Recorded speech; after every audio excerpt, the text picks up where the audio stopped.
बिस्मिल्लाहिर्रहमानिर्रहीम। अस्सलाम वालेकुम स्टूडेंट्स, मैं हूं हसान फरीद, आपका फिजिक्स टीचर।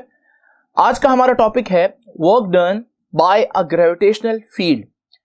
लेकिन टॉपिक स्टार्ट करने से पहले क्यों ना हम ये समझें कि ग्रेविटेशनल फील्ड क्या होता है।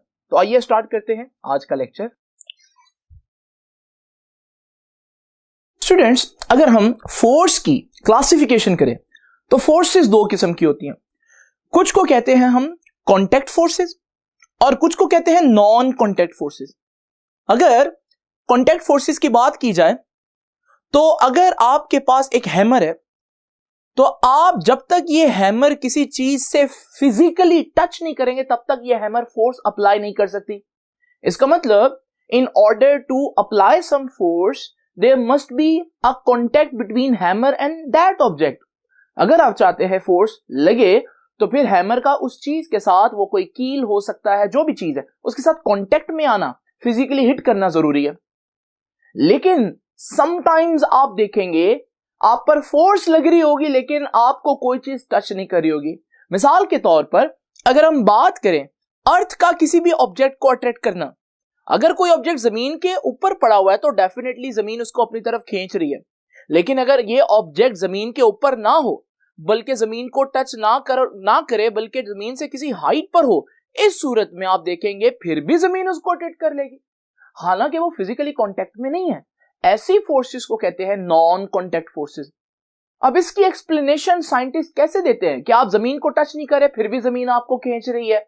रीजन इज दैट कि साइंटिस्ट कहते हैं कि जमीन के गिर्द, इसका मतलब कोई एक ऐसा फील्ड है जिसके अंदर जब कोई ऑब्जेक्ट मौजूद हो तो जमीन उसको अपनी तरफ पुल कर लेती है, खींच लेती है। ये जो जमीन के गिर्द या किसी भी प्लैनेट के गिर्द, किसी भी मैस के गिर्द ये जो फील्ड होता है जिसमें कोई दूसरी चीज आ जाए तो वो उसको अपनी तरफ अट्रैक्ट करता है, इसे हम बोलते हैं कि ये ग्रेविटेशनल फील्ड है। और आज का हमारा टॉपिक इसी बारे में है कि अगर हम ग्रेविटी में मूव करें तो फिर वर्क डन की क्या सिचुएशन होगी। तो आइए जरा स्टार्ट करते हैं आज का टॉपिक।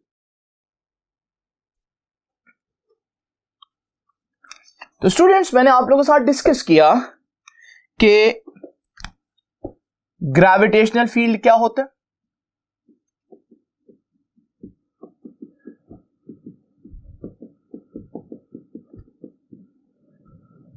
और ग्रेविटेशनल फील्ड की डेफिनेशन जो हमने देखी कि इट इज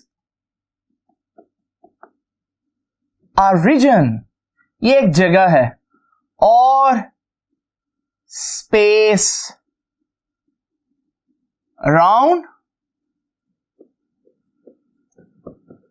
एन ऑब्जेक्ट। ये किसी भी ऑब्जेक्ट के गिर्द एक जगह है जिसमें ये क्या करेगा, दूसरे ऑब्जेक्ट को अट्रैक्ट करेगा। ठीक है, तो इट इज अ रीजन और space around an object in which it can attract other objects. दूसरी इंपॉर्टेंट बात आपने याद रखनी है कि ग्रेविटेशनल फील्ड में अट्रैक्शन की वजह क्या है, मैस है। जिस भी चीज का मैस होगा उसके गिर्द एक ग्रेविटेशनल फील्ड होगा। क्योंकि ग्रेविटेशनल फील्ड स्ट्रॉन्ग कब होता है, जब हमारे पास प्लैनेट जितनी कोई बड़ी चीज हो। तो यहां से बच्चे समझते हैं कि शायद ग्रेविटी सिर्फ और सिर्फ प्लैनेट्स और स्टार्स की होती है। ग्रेविटी मेरी भी है, ग्रेविटी इज व्हाइट बोर्ड की भी है, हर उस चीज जिसका मैस है उसकी ग्रेविटी है। बट इस वक्त एक तरफ से मुझे जमीन की ग्रेविटी खींच रही है, एक तरफ से मुझे व्हाइट बोर्ड की ग्रेविटी खींच रही है। बट क्योंकि mass of earth is much much larger as compare to the mass of the board, तो इस वजह से ग्रेविटी व्हाइट बोर्ड की बहुत कम है जबकि जमीन की बहुत ज्यादा है। इस वजह से मैं व्हाइट बोर्ड की तरफ मूव करता दिखाई नहीं देता। इसका यह मतलब नहीं कि उसकी अट्रैक्शन नहीं है, इसका मतलब उसकी attraction, it is not strong enough to attract me. अब जरा देखते हैं कि ग्रेविटेशनल फील्ड में हमने एक्चुअली पढ़ना क्या है। जब हम फील्ड्स की बात करते हैं वो सिर्फ ग्रेविटी नहीं है, चार्जेस के गिर्द इलेक्ट्रिक फील्ड होता है, मैग्नेट्स के गिर्द मैग्नेटिक फील्ड होता है। मैग्नेट भी दूर से एक दूसरे को अट्रैक्ट कर सकते हैं, नॉन कॉन्टैक्ट फोर्स। चार्जेस भी एक दूसरे को टच किए बगैर दूर से अट्रैक्ट कर सकते हैं, रिपेल कर सकते हैं, नॉन कॉन्टैक्ट फोर्स। ये सारे फील्ड फोर्सेस हैं। हम आज ग्रेविटी को ही डिस्कस करेंगे। तो अब जरा देखिए, जब भी हम फील्ड फोर्सेस की बात करते हैं, फील्ड्स की बात करते हैं, तो फील्ड्स में हम दो क्लासिफिकेशंस करते हैं। आपको मालूम होना चाहिए कि एक कंजर्वेटिव फील्ड क्या है। जैसे कि आप जानते हैं कंजर्वेटिव का वर्ड निकला है कंजर्व होने से। कंजर्व जब हम कहते हैं कोई चीज कंजर्व है, इसका मतलब वो चीज कांस्टेंट है, वो चीज चेंज नहीं हो रही। कंजर्वेटिव फील्ड क्या है, इसमें क्या चीज नहीं चेंज होती। जस्ट इमेजिन करें, अगर मेरे पास ये एक मार्कर है, मैं इस मार्कर को इस पॉइंट ए से इस पॉइंट बी तक लेकर जाना चाहता हूं। How many paths do I have, मेरे पास कितने रास्ते हैं। I have so many paths, infinite paths, मैं जिस मर्जी रास्ते से लेकर जा सकता हूं। मैं ए से भी यूं जा सकता हूं कि पहले मैं बिल्कुल हॉरिजॉन्टल जाऊं और फिर सीधा चला जाऊं, लेकिन मैं ऐसा भी कर सकता हूं पहले वर्टिकल जाऊं फिर हॉरिजॉन्टल चला जाऊं, और मैं कोई भी रैंडम पाथ चूज करके पॉइंट बी तक पहुंच सकता हूं। सो I have many ways.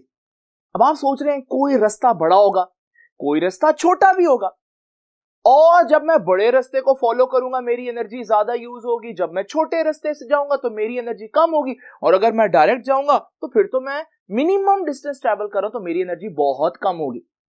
But reality ऐसी नहीं है। कंजर्वेटिव फील्ड्स, कुछ फील्ड्स ऐसी होती हैं जिनमें पाथ बड़ा हो या छोटा हो, आप जिस मर्जी पाथ को फॉलो करें, हर दफा आपका जो वर्क है वो उतना ही होगा। दोबारा बोल देता हूं, कंजर्वेटिव फील्ड्स ऐसी फील्ड्स होती हैं जिनमें आपका वर्क डन आपके चूज किए गए पाथ पर डिपेंड नहीं करता। आप बड़े पाथ को चूज करें या छोटे पाथ को चूज करें, डायरेक्ट पाथ चूज करें या इनडायरेक्ट,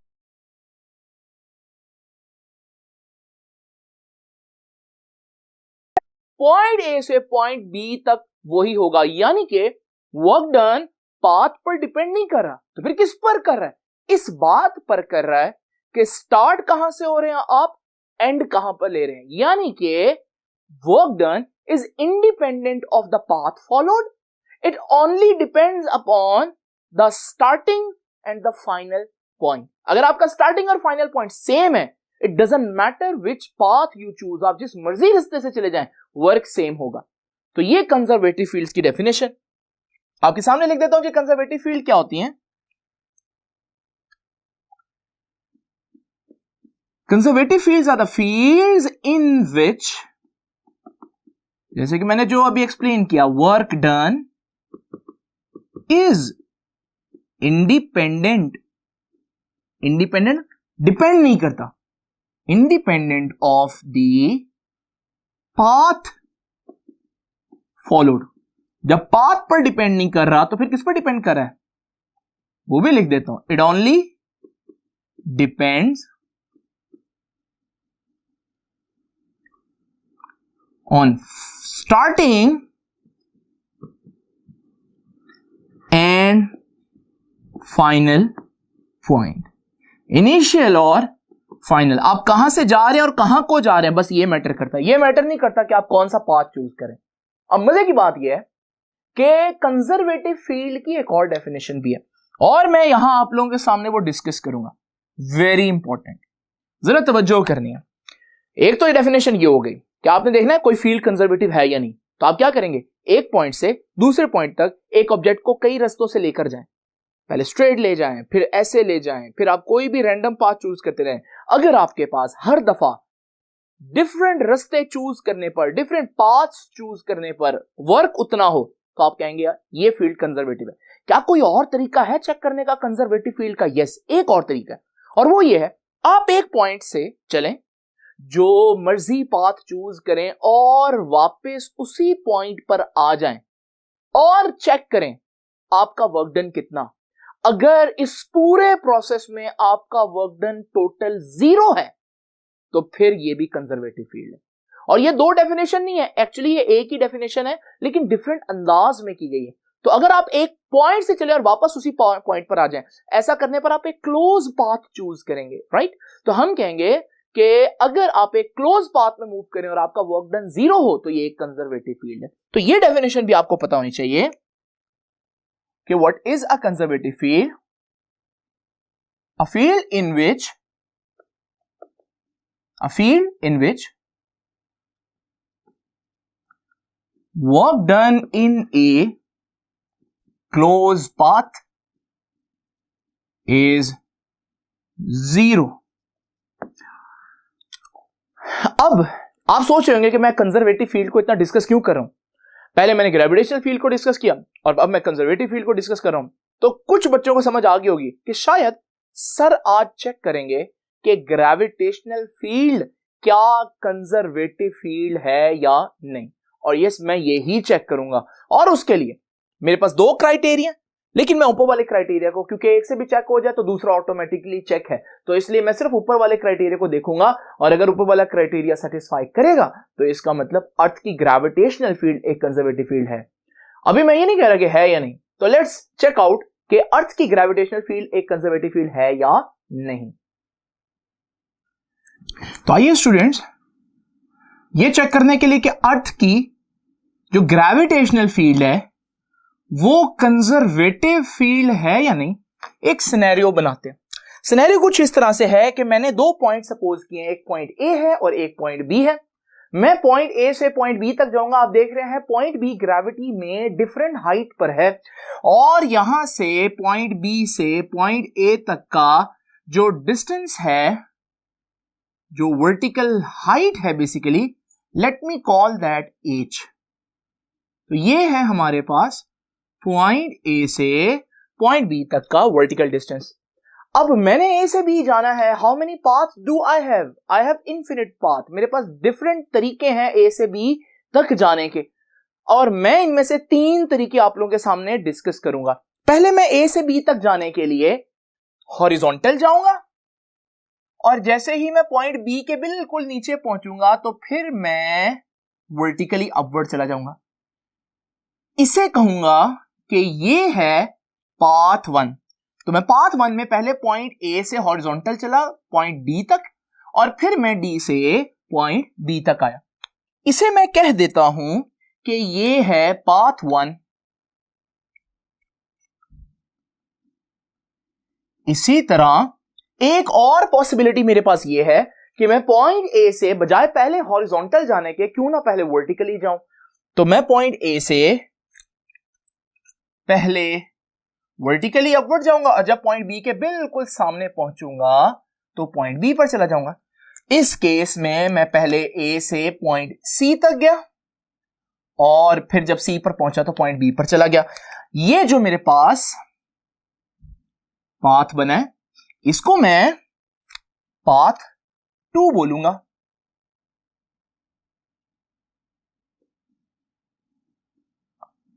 अब रह गई मेरे पास एक लास्ट पाथ।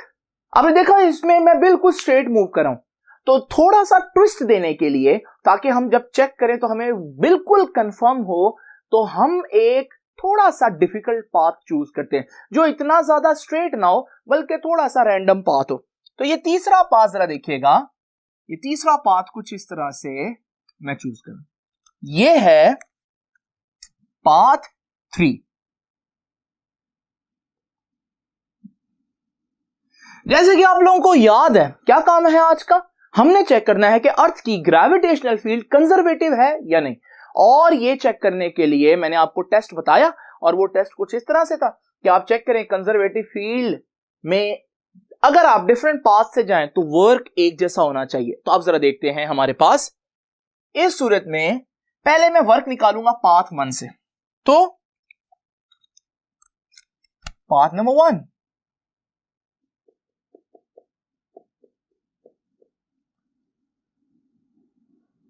पाथ 1 को नाम दे दो। पाथ 1 ए डी बी है, इस पाथ से जा रहा हूं, तो पाथ 1 को हम नाम दे देते हैं ए डी बी। और मैंने इस पूरे पाथ में वर्क डन फाइंड आउट करना है। मैं क्या करता हूं कि ए डी बी का ये जो पूरा वर्क है, इसको दो हिस्सों में तोड़ लेता हूं। ए डी बी में पहले मैं ए से डी तक जा रहा हूं और फिर डी से बी तक जा रहा हूं, तो मैं कहूंगा work done from A to A D B is equal to work done from A to D. पहले मैं ए से डी जाऊंगा, फिर work done from D to B, और ये दोनों पाथ्स के वर्क डन को ऐड करूंगा तो मेरे पास टोटल वर्क डन आ जाएगा पाथ 1 का। लेकिन ये कैलकुलेट कैसे करना है, जरा तवज्जो कीजिएगा। पहले मैं इसको कैलकुलेट करता हूं। देखिए ए डी में कितना वर्क होगा। वर्क का फॉर्मूला क्या है? एफ डी कॉज थीटा, ये फॉर्मूला हमने पढ़ा। यहां पर जब मैं ए से डी जा रहा हूं तो ऑब्जेक्ट को लेकर जा रहा हूं हॉरिजॉन्टल, यानी कि डिस्प्लेसमेंट तो हुआ एक्स एक्सिस में, जबकि उसका वेट यानी कि फोर्स है डाउनवर्ड। तो एंगल क्या बना? एंगल तो बना 90 डिग्री। इस सूरत में एफ डी कॉस थीटा के साथ क्या आ जाएगा? 90, और आपको मालूम है कॉस 90 0, यानी कि ए से डी तो कोई वर्क नहीं हुआ, तो ये तो वर्क ही नहीं। अब मैं डी से बी जाऊंगा। जब मैं डी से बी जा रहा हूं तो उस सूरत में मैं ऑब्जेक्ट को ऊपर लेकर जा रहा हूं। जब मैं ऊपर लेकर जा रहा हूं तो इसका मतलब डिस्प्लेसमेंट अपवर्ड, जबकि फोर्स ऑफ ग्रेविटी तो अभी भी नीचे को ही खींच रही होगी, तो ग्रेविटी नीचे को खींच रही होगी। इस सूरत में एंगल क्या बनेगा? 180 डिग्री। और यहां पर जब आपने डी से बी वर्क निकालना है तो ये बनेगा एफ डी कॉस 180, और कॉस 180 कितना होता है? -1। तो ये कॉस 180 -1 होगा, माइनस मल्टीप्लाई होगा तो बाकी रह जाएगा एफ डी। अब एफ क्या है? एफ तो फोर्स वेट है, और वेट का फॉर्मूला आपको मालूम है क्या होता है? M G. तो ये W = mg, वेट की जगह। और D क्या है? D जितना डिस्टेंस मूव किया, तो आप जब D से B गए तो आपने h डिस्टेंस मूव किया, तो हमारे पास D से B जो वर्क आया वो आया -mgh। दोनों वर्क डन आ गए। तो पाथ 1 का total work done find out करते हैं। इन दोनों वैल्यूज को इधर पुट कर देता हूं। तो ये हमारे पास बनेगा work done A D D किसके बराबर आएगा? ए टू डी वर्क वो तो 0 है, plus D to B work वो तो -mgh। तो हमारे पास ए डी बी का टोटल वर्क कितना हुआ? -mgh। ये आ गया हमारे पास पाथ 1 से किया गया टोटल वर्क। लेकिन आपने बिल्कुल ऐसे डेरिवेशन नहीं लिख देनी, आप लोगों ने वो सारी बातें लिखनी है उस पैराग्राफ में जो पेज नंबर 7 पर दी हुई है। और वो सारी बातें आप देखेंगे, ये जो मैंने आपके सामने किया उसी को उसने इंग्लिश में ट्रांसलेट करके लिखा हुआ। अब जरा देखते हैं हम सेकंड पाथ, वो पाथ जिसको मैंने पाथ 2 बोला है। अब इसको मैं जरा सिंप्लीफाई करता हूं आप लोगों के सामने। पाथ 2 ये वाला पाथ है कि ए से सी जाए फिर सी से बी जाए, तो इसे बोलूंगा ए सी बी। तो अब हम जरा देखते हैं इस पाथ के भी मैं 2 हिस्से कर लेता हूं कि ए सी बी है। तो अगर आपने ए सी बी में वर्क निकालना है तो किसके बराबर आएगा? पहले ए से सी वर्क, क्या अब यहां से यहां तक गए कितना वर्क हुआ, फिर वहां से सी से बी तक गए तो कितना वर्क हुआ, और आप फिर इनको ऐड कर देंगे। अब मैं डिटेल में नहीं जाता, अभी हम लोगों ने कुछ बात सीखी लास्ट कैलकुलेशन सर, वो क्या है कि जब भी आप हॉरिजॉन्टल चलते हैं तो आप इधर को जा रहे हैं, जबकि फोर्स ऑफ ग्रेविटी नीचे, तो एंगल 90 बनेगा, और हॉरिजॉन्टल चलते हुए कोई वर्क नहीं होगा। तो फिर जब मैं यहां सी से भी जाऊंगा तब भी तो मैं हॉरिजॉन्टल जा रहा हूं, और तब भी कोई वर्क नहीं होगा। तो मैं यहां पर बगैर किसी हिचकिचाहट के पहले ही 0 लिख देता हूं। आप चाहे तो कैलकुलेट करके लिख लीजिएगा। अब जरा देखिए ए से सी, जब मैं ए से सी जा रहा हूं, पहले भी तो जब मैं डी से बी गया था तो क्या आंसर आया था? -mgh, क्योंकि आप ग्रेविटी के अगेंस्ट ऊपर जा रहे हैं, एंगल 180 डिग्री बन रहा है, तो cos 180 -1, बिल्कुल ऐसा ही यहां पर भी होगा। तो जब आप ए से सी जा रहे होंगे आपका आंसर -mgh आएगा। तो फिर हमारा जो टोटल वर्क डन आया पाथ 2 का, वो कितना हुआ? -mgh। आपने देखा कि जितना वर्क डन पाथ 1 में आया था -mgh, उतना ही वर्क डन आप ए से भी अगर पाथ 2 को फॉलो करते हुए गुजरे तो भी उतना ही आएगा। बट एक पाथ भी रह गया, और वो सबसे रैंडम पाथ है, हटकर है, ये वाला पाथ 3। अगर आप इस रास्ते से जाएं तो फिर हमारे पास क्या वर्क आएगा, तो पहले हम उसको चेक करते हैं, फिर हम इसको कंक्लूड करेंगे। तो जरा देखिए, ये जो पाथ 3 है, ये मैं आपके सामने यहां पर दोबारा बना रहा हूं किसी वजह से। ये देखिए जी, ठीक है जी। तो ये पाथ मैंने आपके सामने दोबारा से बना दिया। अब हमारे पास जैसे कि मैंने बताया था, इस पाथ की टोटल जो हाइट है वो है h। अब इसको कैसे सॉल्व करें? इसमें तो ना ही हॉरिजॉन्टल है ना ही वर्टिकल है। अब यहां पर जब इस तरह से हमारे पास कोई सिस्टम हो तो हम अपना काम आसान करते हैं छोटे छोटे पैचेस या इंटरवल्स बनाकर। ये देखिए, मैं यहां हॉरिजॉन्टल और वर्टिकल है तो नहीं, तो मैं क्यों ना इमेजिन कर लूं कुछ पाथ्स जो कि हॉरिजॉन्टल और वर्टिकल है। तो मैंने अपने स्मूथ पाथ को हॉरिजॉन्टल और वर्टिकल पैचेस में डिवाइड कर दिया, और हर एक का जो वर्टिकल डिस्टेंस है वो delta y1, delta y2, delta y3, ये वर्टिकल डिस्टेंस, ये वाला डिस्टेंस, ये वाला, अप टू लास्ट पैच का डेल्टा yn। इसी तरह आप सोच रहे होंगे कि मैं हॉरिजॉन्टल को डेल्टा x1 x2 नाम दूंगा, लेकिन ऐसा नहीं, और अभी आपको पता चलेगा कि मैं हॉरिजॉन्टल को क्यों इग्नोर करा। तो अब जरा डिस्कस करते हैं कि ये जो पाथ 3 है इसमें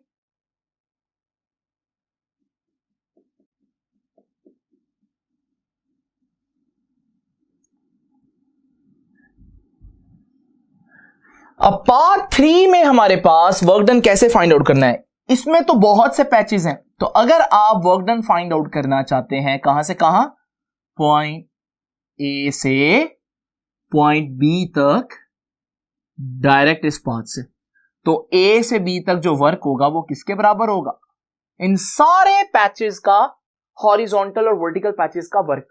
अब एक बात नोट करें, मैंने अभी आपको बताया था कि जब भी आप हॉरिजॉन्टल चलते हैं आप एक्स एक्सिस में चल रहे होते हैं, डिस्प्लेसमेंट एक्स एक्सिस में होता है, फोर्स ऑफ ग्रेविटी आपको नीचे को खींच रही होती है, वेट नीचे को होता है, और फोर्स और डिस्प्लेसमेंट के दरमियान एंगल 90 डिग्री होता है। और जब भी फोर्स और डिस्प्लेसमेंट के दरमियान एंगल 90 डिग्री हो तो हम कहेंगे कि वर्क जीरो हुआ। जब भी जमीन पर आप हॉरिजॉन्टल मूव करेंगे तो वर्क जीरो होगा। तो अब यहां पर देखते हैं, जब मैं यहां भी ऐसे जाऊंगा, ये भी तो हॉरिजॉन्टल है और ये भी हॉरिजॉन्टल है, ये भी हॉरिजॉन्टल है, तो जितने भी हॉरिजॉन्टल हमारे पास स्टेप्स हैं उनमें कोई भी वर्क नहीं होगा। तो वर्क सिर्फ कहां होगा, वर्टिकल स्टेप में, यानी कि ऊपर जाते हुए। तो आप जरा देखिएगा, हम सिर्फ वर्टिकल स्टेप्स देखेंगे। तो ये बात मैं पहले लिख देता हूं कि work done along all horizontal steps is 0। तो फिर सिर्फ वर्टिकल में होगा। अब जरा देखिए, वर्टिकल में भी हमने पढ़ा कि जब चीज ऊपर लेकर जा रहे हो, जैसे यहां पर, तो डिस्प्लेसमेंट ऊपर को है, वेट डाउनवर्ड है, एंगल 180 बन रहा है, तो आपका आंसर माइनस में आएगा, नेगेटिव। तो अब जरा देखिए, हमारे पास work done from A to B, सिर्फ वर्टिकल्स को देखना है, इधर जाते हुए ऊपर जाते हुए, नेगेटिव माइनस mg, h नहीं अब बोलेंगे क्योंकि हम इस हाइट तक जा रहे हैं, तो ये हाइट कितनी है, डेल्टा y1। फिर इसको तो जीरो हो गया वर्क। अब फिर वर्टिकल जाऊंगा तो माइनस mg डेल्टा y2, फिर माइनस mg डेल्टा y3, और करते करते माइनस mg डेल्टा yn, वो लास्ट स्टेप के लिए। आप देख रहे हैं क्या कॉमन आ रहा है, माइनस mg कॉमन आ रहा है, तो हमारे पास माइनस mg कॉमन लेकर जो रह जाएगा वो हो जाएगा delta y1 plus delta y2 plus delta y3 up to delta yn। अब हमारे पास डेल्टा y1, ये वाला वर्टिकल डिस्टेंस, फिर ये वाला वर्टिकल डिस्टेंस, फिर ये वाला, और करते करते जब आप ये सारे वर्टिकल डिस्टेंस ऐड करेंगे तो ये टोटल वर्टिकल डिस्टेंस बन जाएगा। और वो टोटल वर्टिकल डिस्टेंस कितना है, h। तो ये पूरा जो हमारे पास ब्रैकेट के अंदर लिखा है, इसे मैं h लिख देता हूं। तो आपने देखा कि थर्ड पाथ में भी वर्क डन कितना आया, माइनस mgh। फर्स्ट पाथ में माइनस mgh, अगर आप इस पाथ से जाएं माइनस mgh, दूसरे पाथ से जाएं फिर भी माइनस mgh, और तीसरे पाथ में भी हम लोगों ने डिस्कस किया कि उसमें भी हमारे पास थर्ड पाथ से माइनस mgh आएगा। इसका मतलब यह हुआ कि ग्रेविटेशनल फील्ड में अगर आप पॉइंट ए से पॉइंट बी तक जा रहे हैं, आप जिस मर्जी पाथ से जाएं, आपका वर्क डन एक जैसा ही लगेगा। और हम लोगों ने स्टार्ट में यह डिस्कस किया था कि अगर आपके पास वर्क डन पाथ पर डिपेंड ना करता हो, जिस मर्जी पाथ से जाएं, वर्क डन हमेशा उतना ही हो, तो फिर ऐसी फील्ड तो कंजर्वेटिव फील्ड है। तो फिर मैं आपसे पूछता हूं कि आज हमने क्या सीखा, ग्रेविटेशनल फील्ड कंजर्वेटिव है या नहीं? तो इसका आंसर है कि gravitational field is a conservative field. तो अब हम इसका कंक्लूजन लिखेंगे इसी तरह से कि कंक्लूजन क्या बना, कंक्लूजन ये हुआ कि अर्थ्स ग्रेविटेशनल फील्ड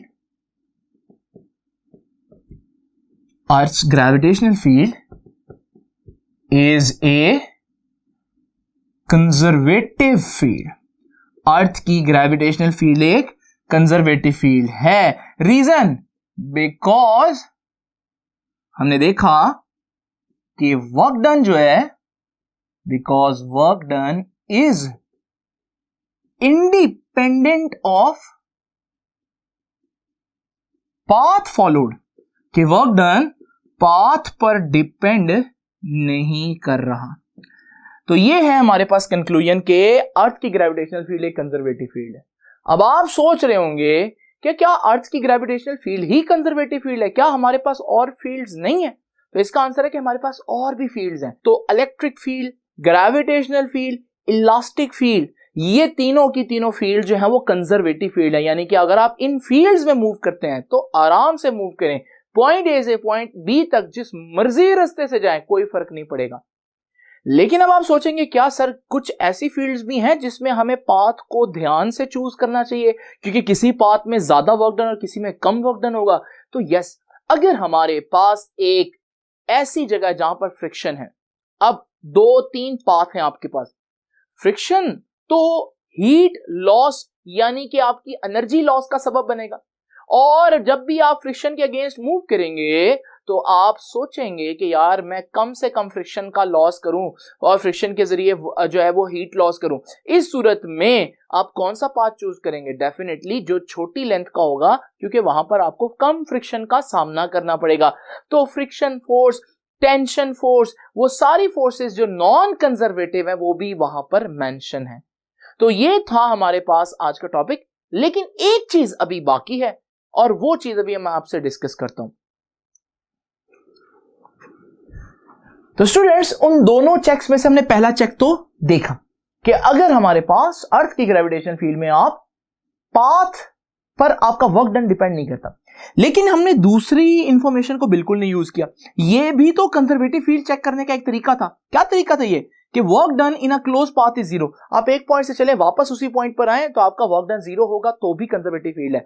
ये भी आपको पता होना चाहिए, although it's not a part of your long question, लेकिन फिर भी आपको ये पता होना चाहिए। तो मैं आपको इसको क्विकली 1 मिनट में बताता हूं। ये देखिए, हमारे पास आप अगर पॉइंट ए से चले और पहले जैसे पॉइंट डी तक गए, फिर पॉइंट बी तक गए और वापस पॉइंट ए पर आ गए।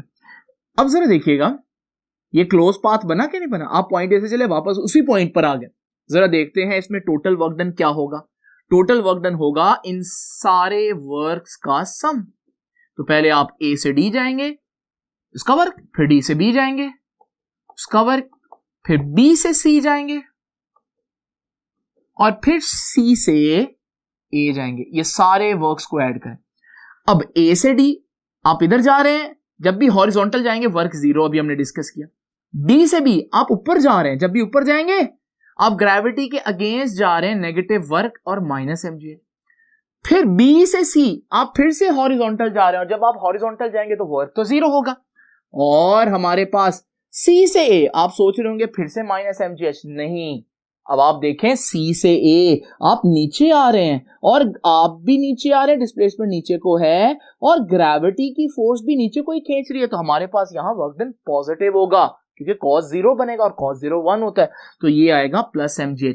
जरा तवज्जो से देखिए, 0 और ये सारा टोटल जो वर्क डन आपका आया ये 0 आया। इसका मतलब क्या है कि वर्क डन एक क्लोज पाथ में 0 है। यहां से भी हम साबित कर सकते हैं कि वाकई में अर्थ की जो ग्रेविटेशनल फील्ड है वो एक कंजर्वेटिव फील्ड है। तो आई होप कि आपको ये अंडरस्टैंडिंग आ गई होगी कि कंजर्वेटिव फील्ड क्या है। आपकी बुक ने ये चीज आपसे पूछी है कि क्या आप ये प्रूव कर सकते हैं, तो डेफिनेटली अब आप ये भी प्रूव कर सकते हैं। आपसे मुलाकात होगी इंशाल्लाह नेक्स्ट